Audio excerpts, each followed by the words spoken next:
بالهدى ودين الحق ليظهره على الدين كله وكفى بالله شهيدا أشهد أن لا إله إلا الله وحده لا شريك له وأشهد أن محمدا عبده ورسوله لا نبي بعده. Hadirin jamaah salat subuh yang dimuliakan Allah Subhanahu wa taala. Bersyukur bersama-sama kita panjatkan kepada Allah Subhanahu wa taala atas limpahan karunia-Nya, rahmat-Nya serta nikmat-Nya yang tetap hingga kepada kita sekalian, terutama nikmat iman Islam, nikmat sehat walafiat, dan juga kita masih diberikan nikmat panjang umur sehingga masih diberikan kesempatan untuk mengisi hidup dan kehidupan kita dengan amal soleh semata-mata beribadah kepada Allah SWT. Dan kita semoga termasuk hamba-Nya yang pandai bersyukur atas nikmat dan karunia yang Allah berikan. Amin amin ya rabbal alamin. Salawat dan salam semoga tercurahkan kepada junjungan kita Nabi Muhammad SAW, juga pada keluarganya, para sahabatnya, dan juga kepada kita semua umatnya yang setia melaksanakan risalah dari kenabian baginda Nabi Muhammad SAW. Hadirin jemaah sekalian, syukurillah, terima kasih kepada Bapak Ustaz Kamil yang insyaallah pada siang hari ini bisa hadir untuk mengisi kajiannya, yang insyaallah hari ini juga khusus tidak melanjutkan masalah menakahat atau pernikahan, tapi akan membahas masalah sekitar ibadah di hari Idul Adha ini, baik berkaitan dengan ibadah kurbannya maupun ibadah sholat Idul Adha. Sebelum kita mulai, kita juga mendengar dan mengikuti bacaan ada saudara kita yang saat ini lagi sakit, yaitu Bapak Indra, atau kita kenal dengan Bapak Ato, dan juga Pak Nurdianto, Pak Dian. Beliau saat ini sedang sakit. Untuk itu, mari sama-sama kita doakan semoga saudara kita yang saat ini sedang sakit yang kita ketahui ataupun yang tidak kita ketahui, semoga Allah segera cabut penyakitnya, Allah berikan kesembuhan yang paripurna kepada yang bersangkutan sehingga bisa berkumpul kembali dan beribadah bersama-sama dengan kita sekalian. Begitu mari sama-sama kita baca surah Al-Fatihah. Semoga Allah kabulkan permohonan kita sekalian. Al-Hadiniyah wa kulimatus salih. Al-Fatihah.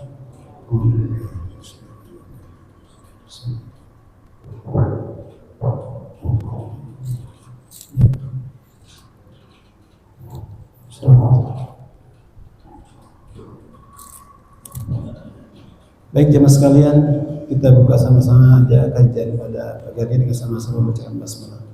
Bismillahirrahmanirrahim. Selanjutnya kepada Pak Ustaz, kami persilakan Ustaz. Assalamualaikum warahmatullahi wabarakatuh. Alhamdulillah, alhamdulillahilladzi an'amana bi ni'matil iman wal islam wa hiya a'zamun ni'am. Asyhadu an la ilaha illallah wahdahu la syarika lah wa asyhadu anna sayyidina Muhammadan abduhu wa rasuluhu ba'dah. Allahumma shalli wa sallim ala hadzal nabiyil karim war rasul azim sayyidina wa maulana Muhammadin wa ala alihi wa sahbihi ajma'in, amma ba'du. Yang saya hormati, yang saya muliakan semua para asatid, orang tua semuanya, bapak-bapak, ibu, hadirin-hadirat rahimakumullah. Alhamdulillah kita bisa bertemu kembali berwajah dalam rangka membahas ilmu yang tentang Al-Quran dan Sunnah Rasulullah SAW. Sebagaimana disampaikan pada dia tadi, mestinya kajian fikih ini melanjutkan tentang munakahat, yaitu yang kelanjutannya tentang masalah kemarin itu khitbah meminang, kemudian membawa barang bawaan, dan insya Allah sebenarnya kajiannya tentang nafkah. Tapi permintaan dari dakwah peribadatan tentang fidul kurban. Ya, karena besok insya Allah kita sudah melaksanakan Idul Adha, dan pada malam hari ini di sana malam jamaah haji kita telah berada di Muzdalifah menuju Mina untuk melaksanakan Jumrah Aqabah. Kita berdoa kepada Allah Subhanahu wa taala, mudah-mudahan mereka menjadi haji yang mabrur dan mabrurah. Amin ya rabbal alamin. Bapak Ibu hadirin rahimakumullah, sebagaimana Al-Qur'an menyebutkan tentang kurban. Allah Subhanahu wa taala berfirman di dalam surat Al-Maidah ayat 27 sampai 30, A'udzu billahi minasyaitonir rajim. Bismillahirrahmanirrahim. Watlu alaihim naba abna ada bil haqq id qarraba qurbanan fatuqabbala min ahadima wa lam taqabbal min al-akhar qala la aqtulannak qala inna ma yataqabbalu Allahu minal muttaqin la in basatta ilayya yadaka litaqtulani ma ana bibasitin yadayya ilayka litaqtulak inni akhafu Allaha rabbal alamin inni urida anta nabu'a bi ismi wa ismika wa takuna min ashabin nar wa dzalika jazaa'ul zalimin wa tawa'at lahu nafsuhu qatla akhihi fa qatalhu fa asbaha minal khasirin. Landasan pertama tentang perintah awal disyariatkannya yaitu ibadah kurban. Ceritakanlah wahai Muhammad kepada mereka tentang kisah kedua putra Adam, yaitu Habil dan Qabil, menurut yang sebenarnya. Ketika keduanya itu mempersembahkan kurban, maka diterima dari salah seorang dari mereka berdua, yaitu kurbannya Habil, dan tidak diterima dari yang lain, yaitu kurbannya Qabil. Kemudian Qabil berkata,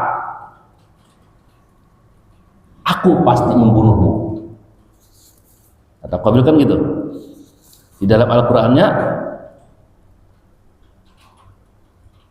qala la aqtulannak, aku pasti membunuh. Berkata Habil, sesungguhnya Allah hanya menerima kurban dari orang-orang yang bertakwa.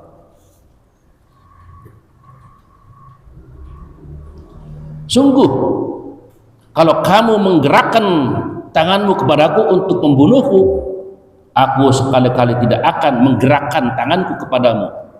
Ini kalimatnya Habil. Nanti kita sedikit membicarakan sebelum masuk pada kajian tentang kurbannya. Saya menyampaikan dulu tentang berita yang terkait dengan peristiwa kurban pertama yang dilakukan oleh manusia, yaitu turunan anak daripada Adam, yaitu antara Habil dan Qabil. Kata Habil, aku sekali-kali tidak akan menggerakkan tanganku kepadamu untuk membunuhmu. Sesungguhnya aku takut pada Allah, Tuhan seluruh sekalian alam. Sesungguhnya aku ingin agar kamu kembali dengan membawa dosa membunuhku dan dosamu sendiri, maka kamu akan menjadi penghuni neraka, dan yang demikian itulah pembalasan bagi orang-orang yang zalim. Maka hawa nafsu Qabil menjadikannya menganggap mudah membunuh saudaranya, sebab ia dibunuh jalah, maka jadilah ia seorang di antara mereka orang-orang yang merugi.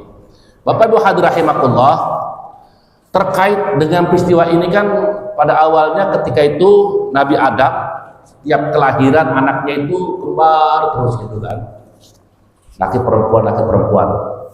Kemudian ada satu orang yang satu itu namanya Nabi Syekh, yaitu satu. Nah kemudian ini minta petunjuk bagaimana untuk menjodohkannya. Maka turunnya perintah Allah untuk menjodohkannya itu, kembaran itu tidak boleh dinikahkan. Dinikahkannya itu harus berbeda dengan beda kelahiran. Qabil lahir bersama dengan Iklimah.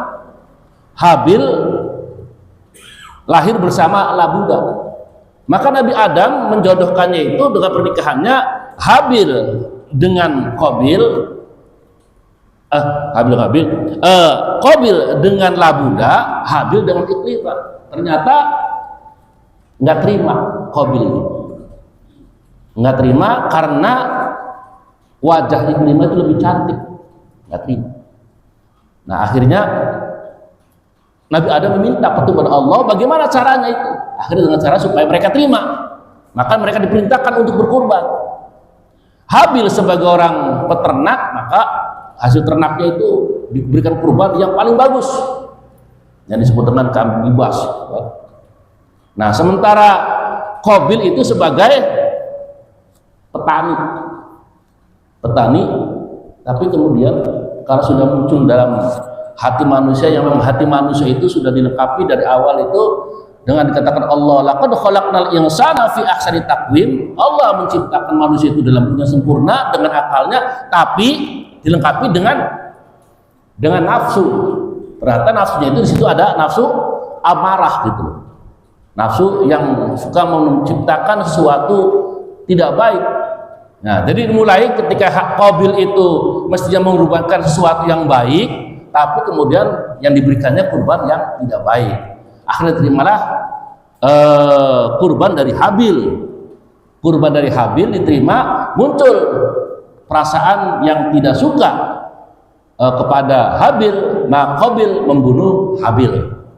Nah, ini adalah peristiwa pembunuhan pertama manusia ya oleh kakaknya kepada adiknya. Dan pembunuhan pertama ini dilandasi oleh karena apa Pak Otip? Karena perempuan bilang gitu. Iya, karena perempuan gitu kan. Karena tidak terima Habil dijodohkan dengan Iklimah gitu loh. Nah, pada akhirnya Qabil ini setelah membunuh Habil yang tadi disebutkan, bingung bagaimana cara pada ayat berikutnya sebenarnya. Bagaimana cara kemudian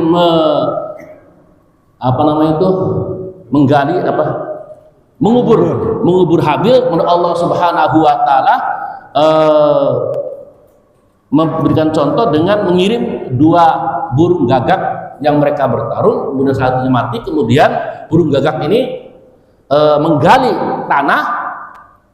tanah, kemudian ketika dalam renungan itu muncul kesadaran kembali secara normal manusia. Akhirnya kemudian Qabil ini ya sebagaimana yang dilakukan oleh gagak tersebut gitu ya.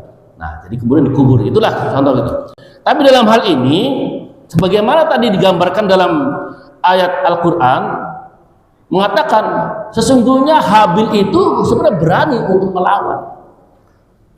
Habil ini adalah sebagai simbol sesuatu yang dikatakan satu kelemahan, yang adik lemah terima gitu. Maka kemudian para ahli tafsir mengatakan bahwa 2 orang yang sebenarnya mereka beriman gitu kan.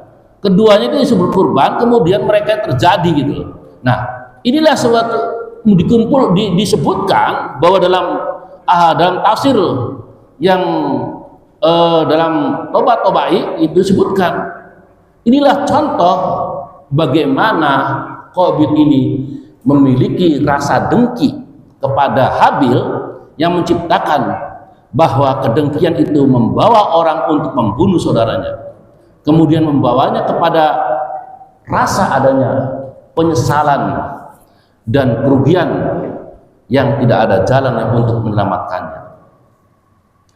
Nah, kenapa Al-Quran kemudian melukiskan bahwa Habil ini sebagai simbol sesuatu yang lemah, padahal di sana itu sebutkan sebenarnya saya berani gitu kan untuk bisa melawan. Tapi mengapa ia tidak mau untuk membela diri ketika dibunuh oleh saudaranya?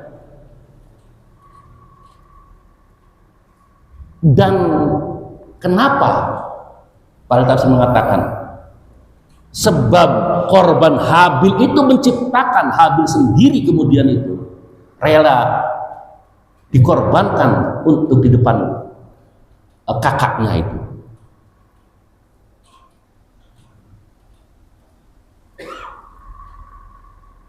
Para ahli tafsir mengatakan bahwa Habil tidak membela diri itu karena ia sengaja memilih kematian itu di tangan saudaranya. Ia ingin memberi pelajaran bagi manusia bahwa perilaku kezaliman, penganiayaan itu tidak akan pernah beruntung, bahwa pembunuhan itu akan memulai suatu pertentangan yang abadi antara pelaku yang melakukan pembunuhan dengan menjadi korban. Pelaku yang memang jadi korban adalah dengan keikhlasan, tapi kemudian orang-orang yang melakukan penganiayaan, orang-orang yang melakukan kezaliman itu, mereka itu diliputi dengan rasa kebencian dan kedengkian.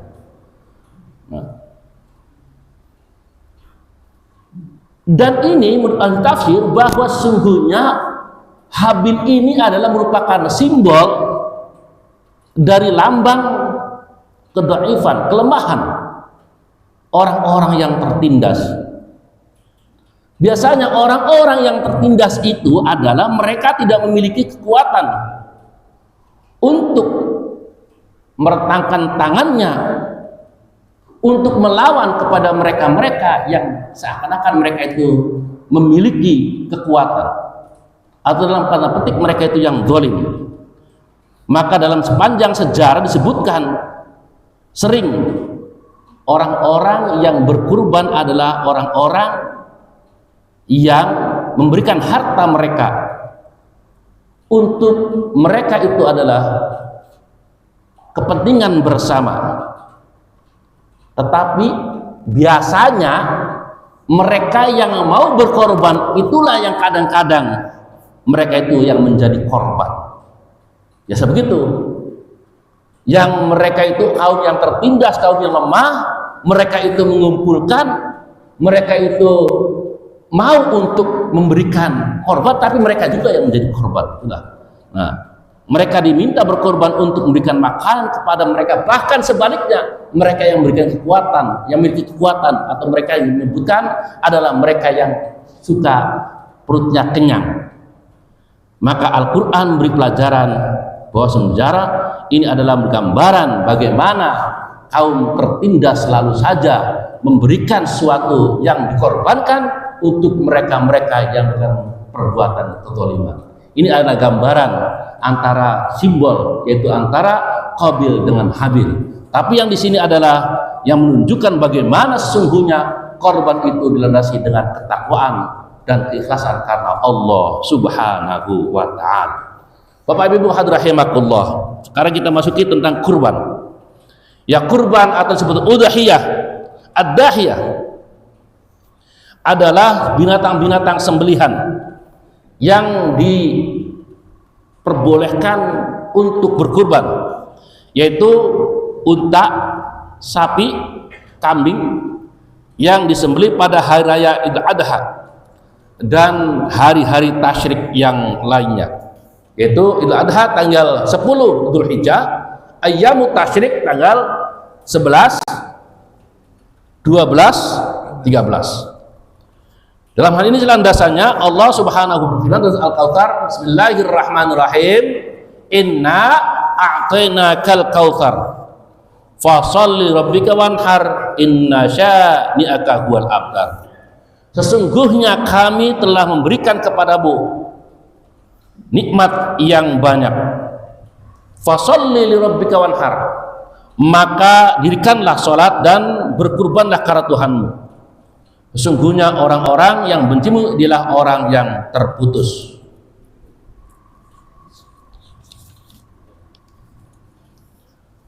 Hukum melaksanakan kurban, hukumnya adalah sunnah muakkadah, yaitu sunnah yang dipentingkan.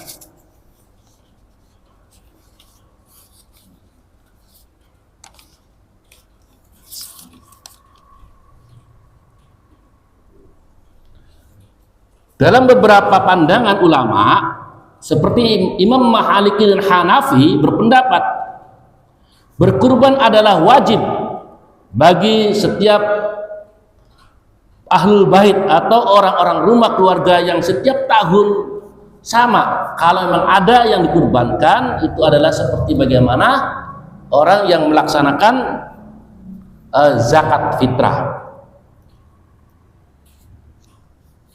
Sementara menurut pandangan Imamiyah dan Imam Syafi'i, hari-hari berkurban disunahkan yaitu ketika 4 hari tadi, hari raya, hari raya Idul Adha, Tasyrik. Sedangkan selain itu maka adalah hari yang ke-11, 12, 13. Sementara yang Maliki, Hanafi dan Hambali berpendapat hari kurban ada 3, yaitu selain di Mina.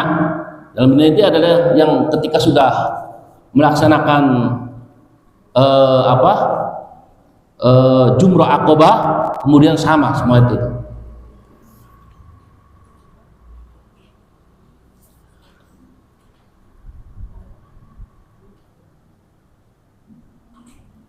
Bagi yang memelakukannya, maka dia melakukan untuk bisa melaksanakan kurban. Tapi kemudian kalau dia itu bisa melaksanakan tapi kemudian tidak berkurban, maka hukumnya makruh.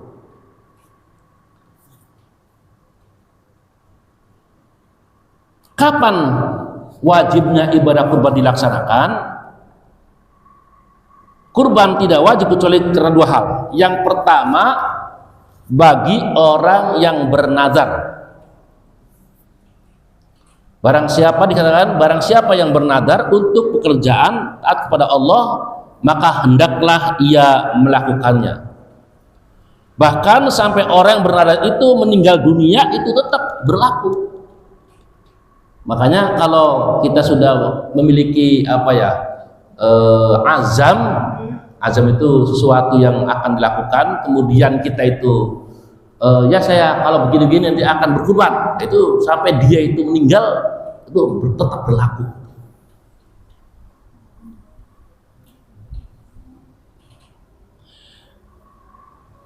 Dan dia pun harus kalau menini kepada keluarga siapapun bisa dimandatkan kepada orang lain. Kemudian yang kedua, bahwa seorang berkata ini milik Allah dan ini adalah binatang kurban. Nah, jadi inilah yang kedua, itulah yang kemudian dikatakan sebagai sunnah. Hikmah berkurban. Ibadah kurban disyariatkan oleh Allah untuk mengenang bagaimana peristiwa Nabi Ibrahim alaihissalam yang dalam sejarahnya itu beliau dari Palestina kemudian ke Mekah, kemudian melaksanakan yang orang haji sampai nanti ini prosesi yang masuk ke Muzdalifah, ke Mina, ini adalah dalam rangka melaksanakan Jumrah Aqobah, nanti Jumrah Ula, Wusta, dan Aqobah ini adalah merupakan napak tilas dari Nabi Ibrahim alaihissalam. Bapak Ibu hadirin rahimakumullah, sesungguhnya pelaksanaan ibadah haji dan ibadah kurban ini merupakan rangkaian ibadah yang dilaksanakan para nabi dan rasul. Yang pertama, ketika tawaf itu adalah ibadah yang dilaksanakan oleh Nabi Adam alaihissalam ketika beliau dari surga diturunkan Allah ke muka bumi. Kemudian mereka saling mencari antara Nabi Adam dan Hawa sambil membaca doa, Rabbana dzalamna anfusana illam taghfir lana wa tarhamna lanakunanna minal khasirin. Kemudian ketemu di Arafah. Ya, sesungguhnya yang wukuf di Arafah itu merupakan syariat Nabi atau manasiknya Nabi Muhammad SAW, tapi adalah merupakan satu pertemuan manusia yang diawali dari Adam alaihissalam dan Hawa itu, yaitu di Arafah, yaitu di Jabal Rahmah. Nah, makanya kan pertanyaannya kan bahwa sungguhnya Nabi Adam dan Hawa itu adalah merupakan penghuni surga. Kemudian karena dikatakan oleh Allah, wala taqraba hadhihi syajarah, kamu berdua jangan mendekati pohon. Kemudian dibisikkan iblis, akhir turun ke muka bumi. Nah, sampai kemudian ketemu di ketemu di padang Arafah, yaitu di Jabal Rahmah, ingat kembali ketika beliau di surga itu melihat para malaikat di Baitul Ma'mur melaksanakan tawaf. Maka dari Arafah itu kemudian menuju ke Ka'bah itu, Baitullah, melaksanakan tawaf kembali. Nah, kita sebagai anak cucunya ini ya jangan sampai kemudian anak cucu Adam ini dan anak cucu Adam dari surga ya harus bisa kembali lagi nanti mudiknya ke surga lagi gitu kan. Jangan sampai menjadi keturunan-keturunan yang kemudian nggak sampai masuk kembali pada surga. Nah, maka dengan menuju ke Baitullah yang kemudian merupakan simbol pengabdian, penghambaan diri kepada Allah adalah dengan melaksanakan tawaf itu. Tawaf. Nah, kemudian habis tawaf itu adalah sa'i dari Safa dan Marwah yang pernah disampaikan juga oleh Ustadz Yusuf, yaitu adalah sa'i adalah tempat yang suci, kemudian Marwah itu bagaimana kemudian memiliki pandangan ke depan, bagaimana seorang yang seperti yang digambarkan adalah ketika Nabi Ibrahim menitipkan di Baitullah, di Ka'bah, kemudian meninggalkan Hajar dan Ismail, yang di posisinya ketika ada sumur Zam-Zam itu, kalau kita gambarkan di sini, ini di sini adalah Zam-Zam di sini, kemudian ke sini adalah Safa dan Marwah. Ketika Hajar dan Ismail duduk di sini dan kehabisan makanan, air susu dan sebagainya, maka Hajar itu melihat pada Safa, bayangan atau halusinasi ada air di sana. Bolak-balik 7 kali Safa dan Marwah, terakhir di Marwah, kembali lagi duduk di sini, yaitu di Multazam ini. Ini adalah merupakan satu simbolisasi bahwa untuk mendapatkan sesuatu itu tidak instan gitu. Hajar dengan Ismail duduk di situ di batu di Multazam di pojok Ka'bah di bawah, karena posisi air Zam-Zam itu di bawah Ka'bah pojok di sini.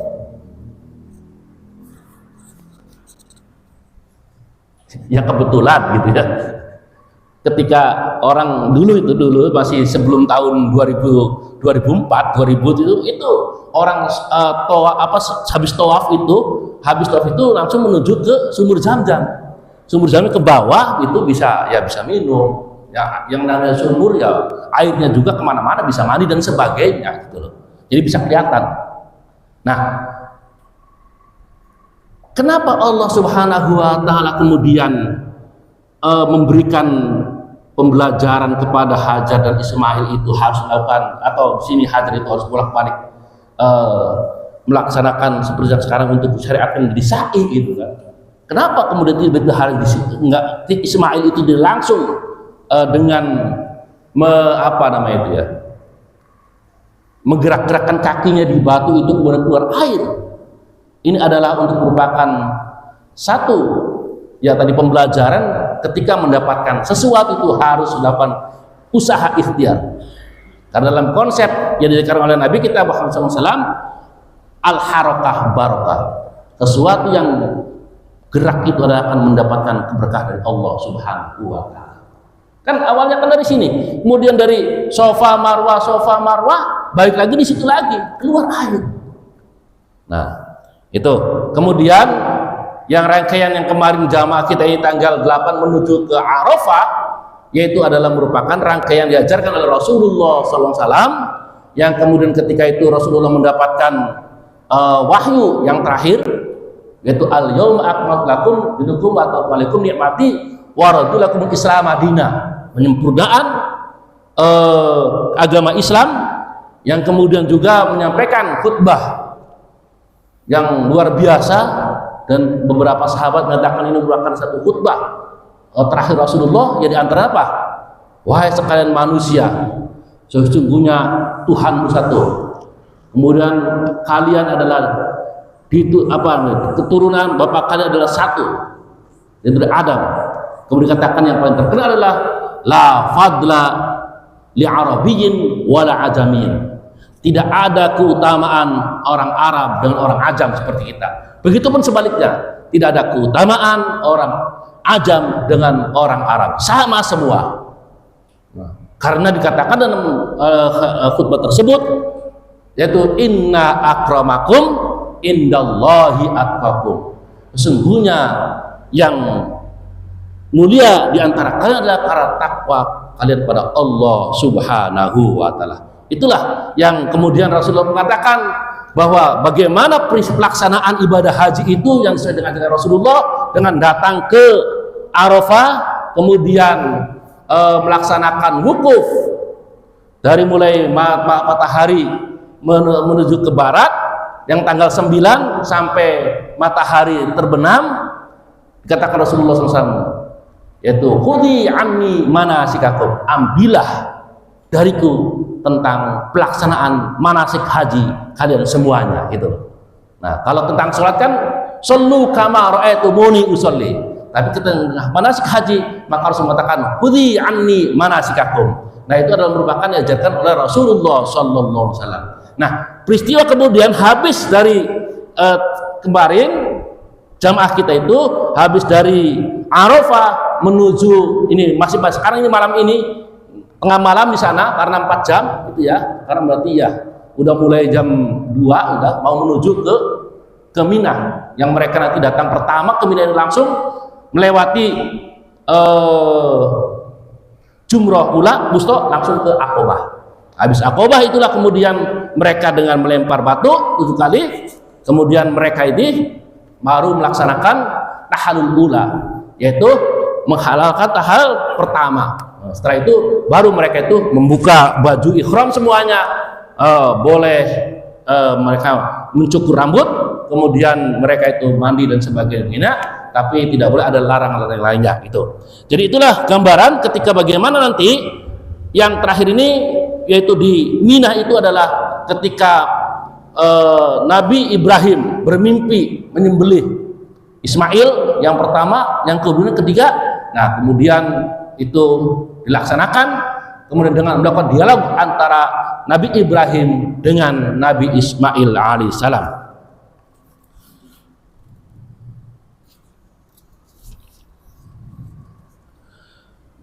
Kemudian binatang yang dibolehkan untuk kurban, sebagaimana disebutkan tadi, binatang yang boleh berkurban adalah unta, sapi, dan kambing. Untuk saya itu jenis ini tidak diperbolehkan. Jadi kalau ada orang berkurban nggak punya kambing, pakai bebek nggak, ya itu termasuk syarat kurbannya. Kalau mau berkurban boleh-boleh saja gitu ya. Tapi itu kan itu kelompok yang unta, sapi, dan kambing.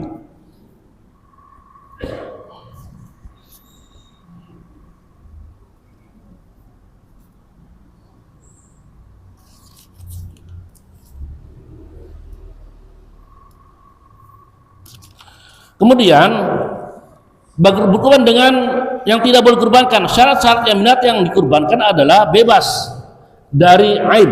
Karena itu tidak boleh berkurban dengan binatang yang aib, misalnya yang penyakitnya terlihat jelas, orengan apa, itu nggak boleh gitu.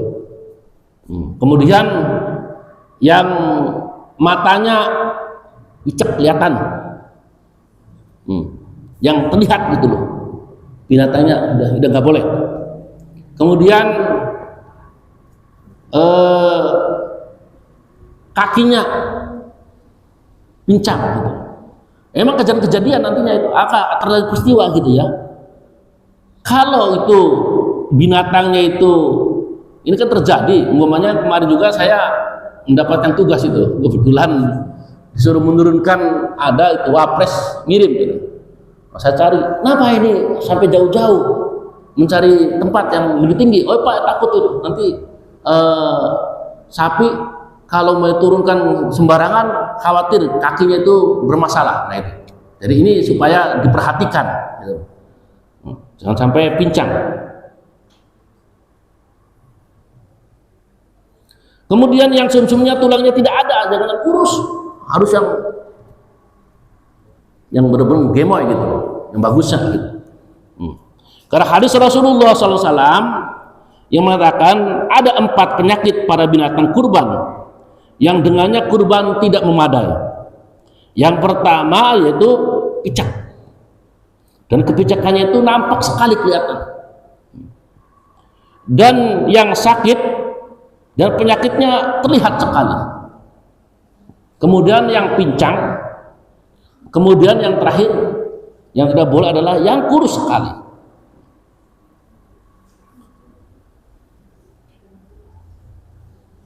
Kemudian yang kedua, yang berikutnya yang 5 adalah yang cacat, yaitu yang telinga dan tanduknya sebagian besar sudah hilang. Nggak boleh, kalau tanduk sudah hilang nggak boleh.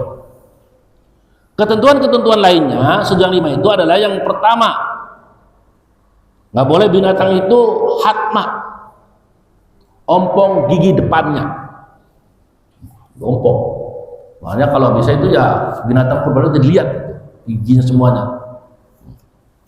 Bahkan sekarang itu kalau nggak salah, ya kalau dulu kan ada kambing atau binatang ternak yang dikurbankan udah selesai gitu. Kalau sekarang kan suku dinas peternakan pun ikut itu.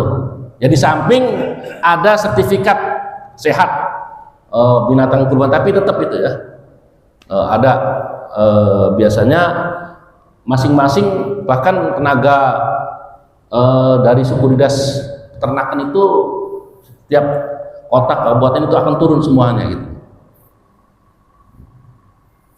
Kemudian yang kedua itu asma, yang kulit tanduknya pecah, tidak boleh. Umnya, yang buta, tidak boleh. Taula,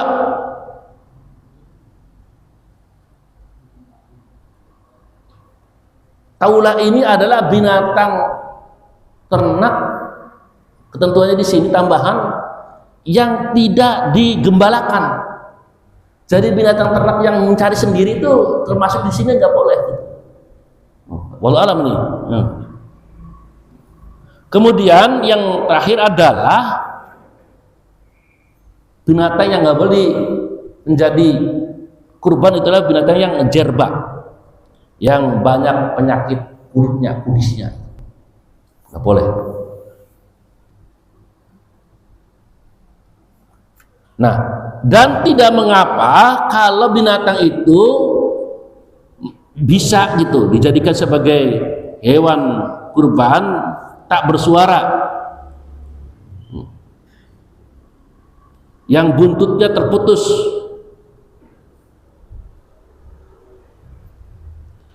yang tidak ada bagian telinga dan sebagian besar bokongnya tidak ada.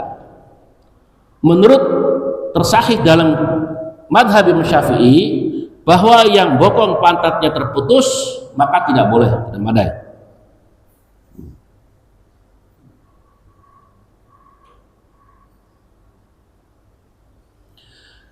Kemudian juga begitu juga bagi memai, yaitu sebut puting susunya tidak ada karena hilangnya sebagian organ yang tidak dapat dimakan.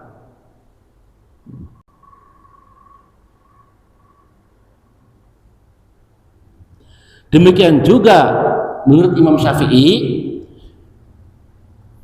ekornya yang putus, kami tidak memperoleh hadis tentang hal tersebut.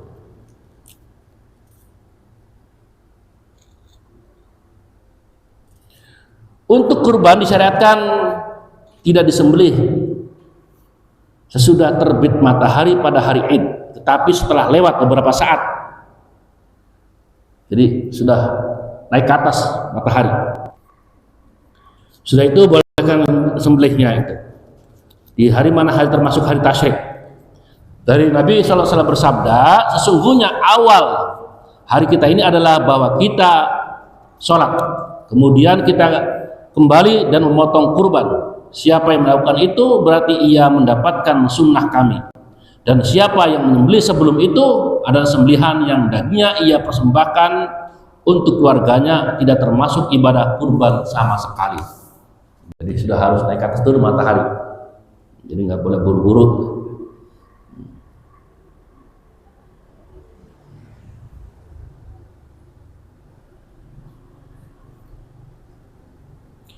Man shalla salatana wajaha qiblatana wa nasaka nuskana fala yadbahu hatta yusalliya. Siapa yang bersalat sesuai dengan salat kami dan menghadap ke kiblat kami dan beribadah dengan cara ibadah kami, maka ia tidak menyembelih kurban sebelum ia sholat.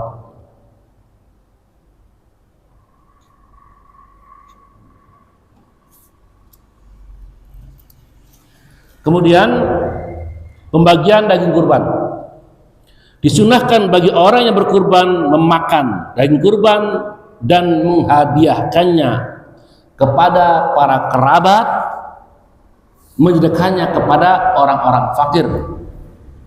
Rasulullah bersabda, kulu waqimu waddakhiru, makanlah dan berilah makan kepada tamu dan simpanlah. Dalam kali ini para ulama mengatakan yang afdol bahwa ia makan sepertiga dari yang dikurbankan, bersedekah sepertiga, dan ia menyimpan sepertiga. Dan kurban boleh diangkut sekalipun ke negara lain, tapi tidak boleh dijual, tidak boleh. Begitu juga kulitnya. Memang perdebatan banget ini nanti kaitan dengan kulit.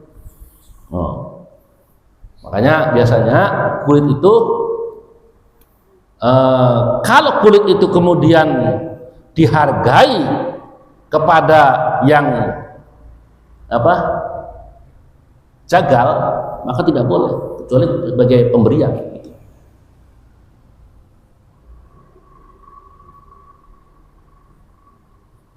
Nah begitu.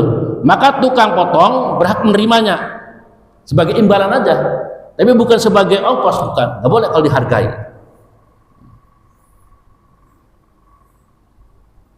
Orang yang berkurban bersedekah dan boleh mengambil daripadanya untuk dimanfaatkan.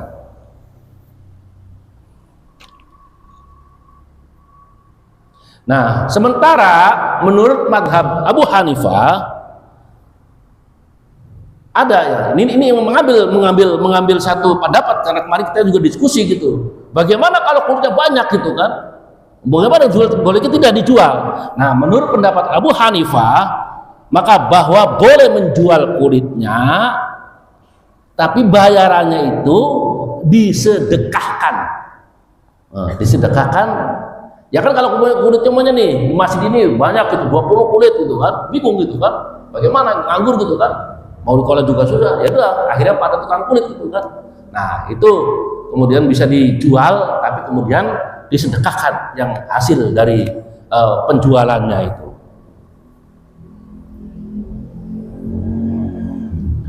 Ya, kemudian bagaimana yang sebenarnya kan syariatnya begini ya, yang disebutkan di sini adalah bahwa orang yang berkurban menyembelih sendiri. Tapi kan sekarang ya jarang yang biasa mampu menyembelih, akhirnya kepada jagal gitu kan. Orang yang berkurban yang pada menyembelih maka disunahkan menyembelih sendiri. Dan disunahkan hal ini dengan membaca bismillahi wallahu akbar, Allahumma hadza. Siapa? Disebut hal ini juga digambarkan sebagaimana Rasulullah menyembelih kurban sendiri. Bismillah Allahu akbar, Allahumma hadza anni wa an amman lam yudahi min ummati. Dengan nama Allah dan Allah Maha Besar, Allahumma ya Allah, sungguhnya ini dariku dan dari umatku yang belum berkurban. Jika orang yang berkurban tidak bisa menyembelih, maka hendaknya menghadiri dan menyaksikan penyembelihannya. Sebagaimana Rasulullah bersabda, hai Fatimah, bangunlah dan saksikanlah kurbanmu, karena setiap tetes darahnya akan memohon ampunan dari setiap dosa yang telah kau lakukan. Dan bacalah, sesungguhnya inna sholati wa nusuki wa mahyaya wa mamati lillahi rabbil alamin la syarika lahu wa bidzalika umirtu wa ana minal awwalil muslimin. Kurbanku, hidupku dan matiku untuk Allah Tuhan semesta alam, dan tidak ada sekutu baginya, dan tidak ada aku diperintah, dan aku adalah orang yang pertama-tama menyerahkan diri kepada Allah. Seorang sahabat lalu bertanya, wahai Rasulullah, apakah ini untukmu dan khusus keluargamu atau untuk kaum muslimin secara umum? Maka kemudian Rasulullah mengatakan, balil muslimina ammah, bahkan untuk kaum muslimin secara umum. Nah, inilah beberapa hal yang terkait dengan ibadah kurban yang sesungguhnya adalah merupakan ibadah kurban yang tadi saya sampaikan, syariatnya itu dari Nabi Adam kepada putranya, yang kemudian disebutkan contohnya itu dengan keikhlasan Nabi Ibrahim alaihissalam, yaitu dengan menyembelih putranya dan melakukan dialog dengan putranya itu yaitu Ismail, yang kemudian disebutkan oleh Nabi kita Muhammad sallallahu alaihi wasallam. Dan sesungguhnya bahwa kurban itu digambarkan oleh Allah Subhanahu wa taala dalam firman-Nya itu Al-Hajj ayat 37, la yanalallaha luhumuha wala dima'uha walakin yanaluhu taqwa minkum kadzalika sakhkharaha lakum litukabbirullaha ala ma hadakum wa basyiril muhsinin. Daging-daging unta dan darahnya itu sekali-kali tidak dapat mencapai keridhaan Allah, tetapi hanya ketakwaan dari kamulah yang dapat mencapainya. Demikian Allah telah menundukkannya supaya kamu mengagungkan Allah terhadap hidayahnya kepada kamu, dan berilah kabar gembira kepada orang-orang muhsinin yang berbuat baik. Jadi kalaupun kita dengan kurban sapi, kambing, tapi kalau ikhlas maka tidak terima langsung. Tapi dengan ikhlas takwa kepada Allah Subhanahu wa taala, maka insya Allah kurban kita diterima oleh Allah Subhanahu wa taala. Itu saya bisa sampaikan. Wassalamualaikum warahmatullahi wabarakatuh. Waalaikumsalam warahmatullahi wabarakatuh. Terima kasih Pak Ustadz atas penyampaian materinya berkaitan dengan kurban. Masih ada waktu 10 menit kurang. Pada jamaah mungkin yang ingin bertanya berkaitan dengan kurban ini, silakan. Ada pertanyaan? Kalau nggak ada udah. Kita mungkin sudah paham. Mungkin intinya kepada jamaah sekalian, dari panitia dan juga bekerjasama dengan dengan BMP telah menyiapkan hewan aman kurban yang bisa dibeli oleh jamaah untuk pelaksanaan kurban tahun ini, bisa langsung, masih tersedia stok-stoknya. Dan juga mungkin kepada jamaah juga yang mungkin ada di bawah dari luar juga bisa dititipkan di panitia untuk proses pemilihan. Kalau tidak ada pertanyaan lagi, akan saya akhiri. Sebelumnya juga saya mohon maaf pada kajian pada pagi hari ini tidak ada konsumsi, karena kebetulan banyak yang saum Arafah pada hari ini, jadi konsumsi untuk sementara tidak disiapkan. Baik jamaah sekalian, kalau tidak ada pertanyaan, kita akhiri saja dengan kita mengucap alhamdulillah, dan kita akhiri dengan membacakan doa kafaratul majelis. Subhanallahumma wa bihamdika asyhadu an la ilaha illa anta astaghfiruka wa atubu ilaik. Billahi taufiq wal hidayah. Wassalamualaikum warahmatullahi wabarakatuh. Salam. Sudah belum? Kita isyraq belum? Belum. Belum? Udah juga sih. Jam berapa? 57 sih. 57. Kenapa? Oh.